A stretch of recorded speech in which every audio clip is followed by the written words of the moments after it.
Howard Phillips Lovecraft, más conocido como H.P. Lovecraft, fue un escritor estadounidense, autor de novelas y relatos cortos de terror y ciencia ficción. Conocido por enfocarse en el género llamado horror cósmico, su obra mezcla el terror sobrenatural con elementos de ciencia ficción, con otras dimensiones tales como viajes en el tiempo y extraterrestres. Escrito en 1917, es una de las primeras obras del escritor H.P. Lovecraft. Este relato corto ahonda en el miedo a lo desconocido y lo oculto tras las profundidades submarinas, confundiendo sueño y realidad con terrores acuáticos.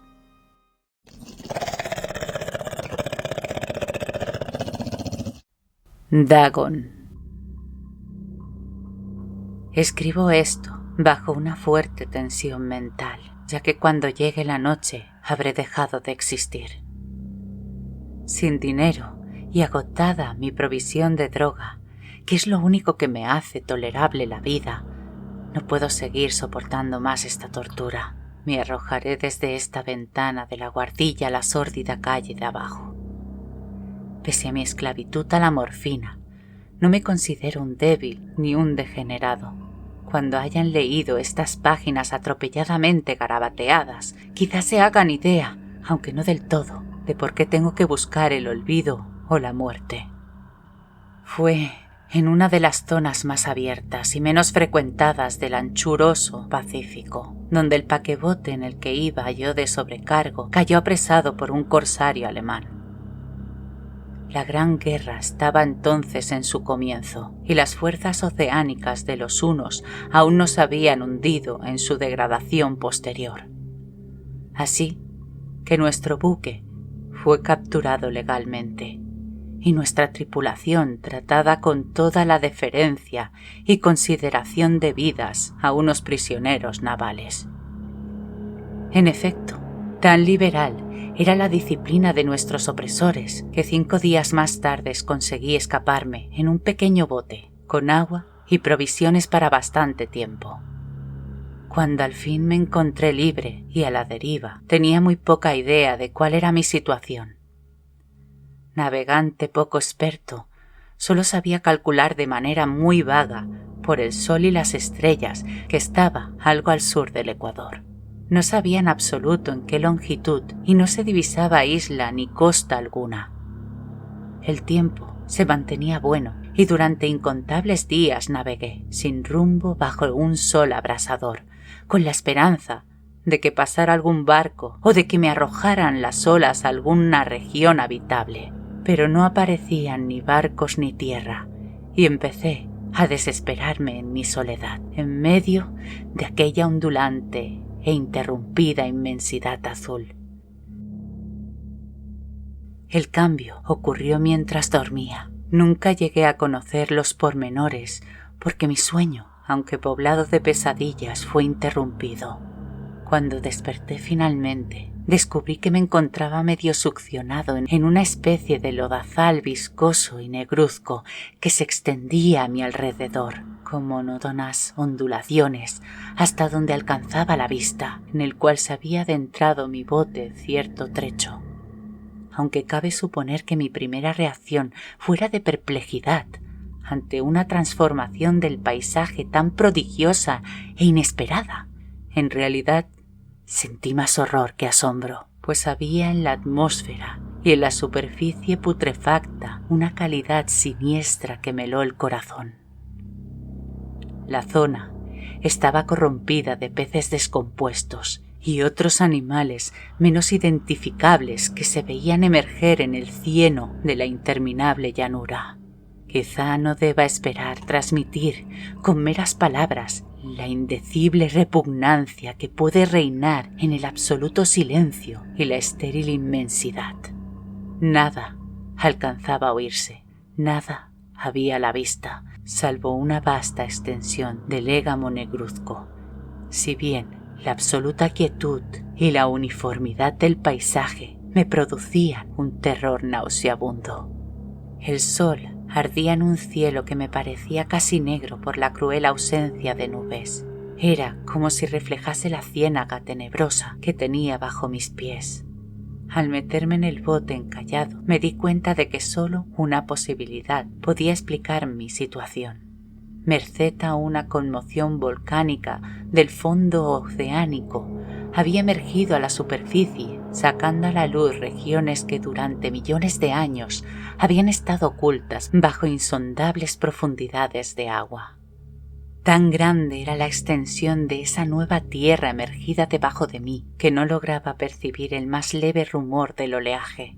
Por mucho que agudizara el oído, tampoco había aves marinas que se alimentaran de aquellos peces muertos. Durante varias horas estuve pensando y meditando sentado en el bote que se apoyaba sobre su costado y proporcionaba un poco de sombra al desplazarse el sol en el cielo. A medida que el día avanzaba, el suelo iba perdiendo pegajosidad, por lo que en poco tiempo estaría bastante seco para poder recorrerlo fácilmente.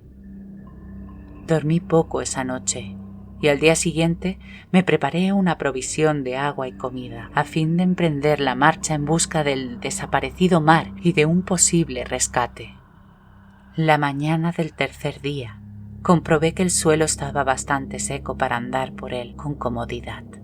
El hedor a pescado era insoportable, pero me tenían preocupado cosas más graves para que me molestase ese desagradable inconveniente, y me puse en marcha hacia una meta desconocida. Durante todo el día caminé constantemente en dirección oeste, guiado por una lejana colina que descollaba por encima de las demás elevaciones del ondulado desierto. Acampé esa noche y al día siguiente proseguí la marcha hacia la colina, aunque parecía escasamente más cercana que la primera vez que la descubrí. Al atardecer del cuarto día llegué al pie de dicha elevación, que resultó ser mucho más alta de lo que me había parecido de lejos. Tenía un valle delante que hacía más pronunciado el relieve respecto del resto de la superficie. Demasiado cansado para emprender el ascenso, dormí a la sombra de la colina. No sé por qué, mis sueños fueron extravagantes esa noche, pero antes de que la luna menguante, fantásticamente gibosa, hubiese subido muy alto por el este de la llanura, me desperté cubierto de un sudor frío, decidido a no dormir más. Las visiones que había tenido eran excesivas para soportarlas otra vez. A la luz de la luna, comprendí lo imprudente que había sido el viaje de día. Sin el sol abrasador, la marcha me habría resultado menos fatigosa. De hecho, me sentí de nuevo lo bastante fuerte como para acometer el ascenso que por la tarde no había sido capaz de emprender. Recogí mis cosas e inicié la subida a la cresta de la elevación. Ya he dicho que la interrumpida monotonía de la ondulada llanura era fuente de un vago horror para mí, pero creo que mi horror aumentó cuando llegué a lo alto del monte y vi, al otro lado, una inmensa cima o cañón, cuya oscura concavidad aún no iluminaba la luna. Me pareció que me encontraba en el borde del mundo, escrutando desde el mismo canto hacia un caos insondable de noche eterna. En mi terror se mezclaban extraños recuerdos del paraíso perdido y la espantosa ascensión de Satanás a través de remotas regiones de tinieblas. Al elevarse más la luna en el cielo, empecé a observar que las laderas del valle no eran tan completamente perpendiculares como había imaginado. La roca formaba cornisas y salientes que proporcionaban apoyos relativamente cómodos para el descenso, y a partir de unos centenares de pies el declive se hacía más gradual. Movido por un impulso que no me es posible analizar con precisión, bajé trabajosamente por las rocas hasta el declive más suave, sin dejar de mirar hacia las profundidades estigias donde aún no había penetrado la luz. De repente me llamó la atención un objeto singular que había en la ladera opuesta, el cual se erguía enhiesto como a un centenar de yardas de donde estaba yo, objeto que brilló con un resplandor blanquecino al recibir de pronto los primeros rayos de la luna ascendente. No tardé en comprobar que era tan solo una piedra gigantesca, pero tuve la clara impresión de que su posición y su contorno no eran enteramente obra de la naturaleza. Un examen más detenido me llenó de sensaciones imposibles de expresar, pues pese a su enorme magnitud y su situación en un abismo abierto en el fondo del mar cuando el mundo era joven, me di cuenta, sin posibilidad de duda, de que el extraño objeto era un monolito perfectamente tallado, cuya imponente masa había conocido el arte y quizá el culto de criaturas vivas y pensantes. Confuso y asustado, aunque no sin cierta emoción de científico o de arqueólogo, examiné mis alrededores con atención. La luna, ahora casi en su cenit, asomaba espectral y vivida por encima de los gigantescos peldaños que rodeaban el abismo, y reveló un ancho curso de agua que discurría por el fondo formando meandros, perdiéndose en ambas direcciones y casi lamiéndome los pies donde me había detenido. Al otro lado del abismo, las pequeñas olas bañaban la base del ciclopeo monolito, en cuya superficie podía distinguir ahora inscripciones y toscos relieves. La escritura pertenecía a un sistema de jeroglíficos desconocido para mí, distinto de cuanto yo había visto en los libros y consistente en su mayor parte en símbolos acuáticos, esquematizados tales como peces, anguilas, pulpos, crustáceos, moluscos, ballenas y demás. Algunos de los caracteres representaban evidentemente seres marinos desconocidos para el mundo moderno, pero cuyos cuerpos en descomposición había visto yo en la llanura surgida del océano. Sin embargo, fueron los relieves los que más me fascinaron, claramente visibles al otro lado del curso de agua. A causa de sus enormes proporciones, había una serie de bajorrelieves cuyos temas habrían despertado la envidia de un doré. Creo que estos seres pretendían representar hombres, al menos cierta clase de hombres, aunque aparecían retozando como peces en las aguas de alguna gruta marina o rindiendo homenaje a algún monumento monolítico bajo el agua también. No me atrevo a descubrir con detalle sus rostros y sus cuerpos, ya que el mero recuerdo me produce vaídos más grotescos de los que podría concebir la imaginación de un Poe o de un Balber. Eran detestablemente humanos en general, a pesar de sus manos y pies palmeados, sus labios espantosamente anchos y flácidos, sus ojos abultados y vidriosos y demás rasgos de recuerdos menos agradables. Curiosamente, parecían cincelados sin la debida proporción con los escenarios que servían de fondo, ya que uno de los seres estaba en actitud de matar una ballena de tamaño ligeramente mayor que él. Observé sus formas grotescas y sus extrañas dimensiones, pero un momento después decidí que se trataban de dioses imaginarios de alguna tribu pescadora o marinera, de una tribu cuyos últimos descendientes debieron de perecer antes de que naciera el primer antepasado del hombre. Aterrado ante esta visión inesperada y fugaz de un pasado que rebasaba la concepción del más atrevido antropólogo, me quedé pensativo, mientras la luna bañaba con misterioso resplandor el silencioso canal que tenía ante mí. Entonces, de repente lo vi. Tras una leve agitación que delataba su ascensión a la superficie, la entidad surgió a la vista sobre las aguas oscuras.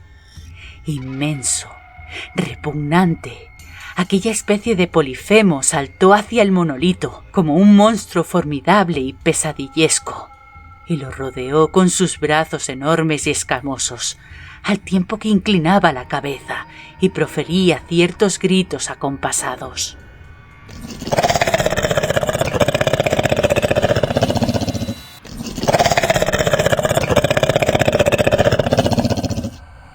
Creo que enloquecí entonces. No recuerdo muy bien los detalles de mi frenética subida por la ladera y el acantilado, ni de mi delirante regreso al bote varado. Creo que canté mucho y que reí insensatamente cuando no podía cantar. Tengo el vago recuerdo de una tormenta poco después de llegar al bote. En todo caso, sé que oír el estampido de los truenos y demás ruidos de la naturaleza profiere en su momento de mayor irritación. Cuando salí de las sombras, estaba en el hospital de San Francisco. Me había llevado allí el capitán del barco norteamericano que había recogido mi bote en medio del océano. Hablé de muchas cosas en mis delirios, pero averigué que nadie había hecho caso de las palabras. Los que me habían rescatado no sabían nada sobre la aparición de una zona de fondo oceánico en medio del Pacífico, y no juzgué necesario insistir en algo que sabía que no iban a creer. Un día fui a ver a un famoso etnólogo y lo divertí haciéndole extrañas preguntas sobre la antigua leyenda filistea en torno a Dagón, el dios pez, pero enseguida me di cuenta de que era un hombre irremediablemente convencional y dejé de preguntar. Es de noche, especialmente cuando la luna se vuelve gibosa y menguante cuando veo a ese ser. He intentado olvidarlo con la morfina, pero la droga solo me proporciona una sensación transitoria y me ha atrapado en sus garras, convirtiéndome irremisiblemente en su esclavo. Así que voy a poner fin a todo esto, ahora que he contado lo ocurrido para información o diversión desdeñosa de mis semejantes. Muchas veces me pregunto si no será una fantasmagoría, un producto de la fiebre que sufrí en el bote a causa de la insolación cuando escapé del barco de guerra alemán. Me lo pregunto muchas veces, pero siempre se me aparece en respuesta una visión monstruosamente vivida. No puedo pensar en las profundidades del mar sin estremecerme ante las espantosas entidades que quizá en este instante se arrastran y se agitan en su lecho fangoso, adorando a sus antiguos ídolos de piedra y esculpiendo sus propias imágenes detestables en obeliscos submarinos de mojado granito. Pienso en el día que emerjan de las olas y se lleven entre sus garras de vapor humeante a los endebles restos de una humanidad exhausta por la guerra. En el día en que se hunda la tierra y emerja al fondo del océano en un medio del universal pandemonium. Se acerca el fin. Oigo ruido en la puerta, como si forcejeara en ella un cuerpo inmenso y resbaladizo. No me encontrará. ¡Dios mío! ¡Esa mano! ¡La ventana! ¡La ventana!